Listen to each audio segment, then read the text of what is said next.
Marami ang nakarelate nito na sa pag-kickstart sa ating mga unit, napakalambot mga busing at napakahirap pong pandarin. Check naman natin sa ating compression mga busing. Ganito pong mangyayari. Walang putok na nangyari. Nagluskom po siya. Sa pagluwag naman natin sa apat na stud bolt mga busing, ganito pong mangyayari. Ayan.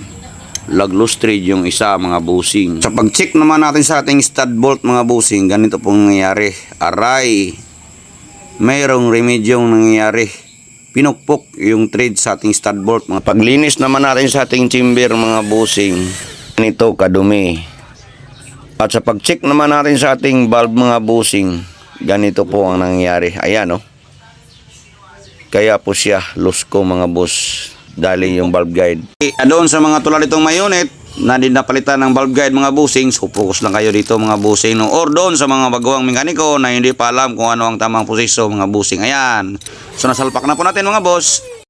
Pag-check naman natin sa ating thread sa ating RKR mga busing, tatali rin yung isa, nag-loose thread mga boss. Bali ito nga pala yung star natin mga busing, no?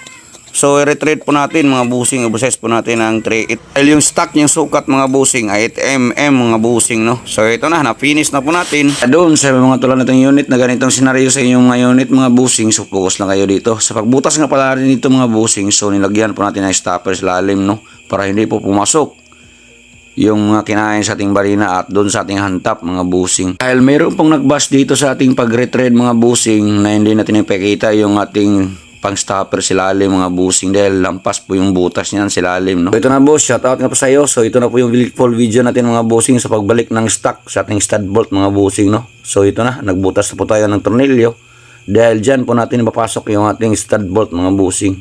So ito na, isalpak na po natin. Siyempre putulin po natin yan mga busing, no? Para naman malinisan na po natin dahil meron po yung butas sa gitna. Bawasan po natin ng kunti para naman mailibing natin ang tamang posisyon yung ating stud bolt ng mga busing, no? So ito na, na-finish na po natin.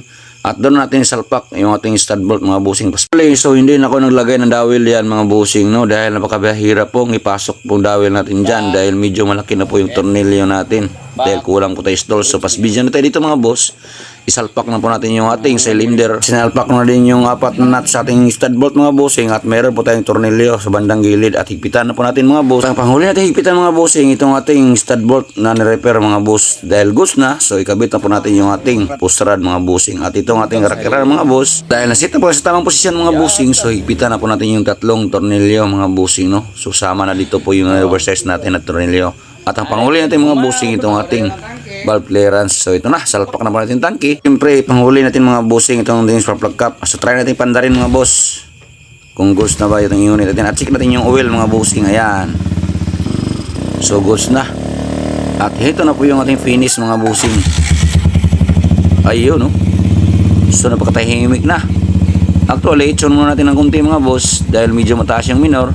Ibaba natin ng konti. At try na natin ilapit yung ating camera. Ayan. Napakatahimik na po. Shoutout ko sa iyo boss. So ito po yung unit mo. Finish na. Pwede mo na itong kunin bukas. Okay na.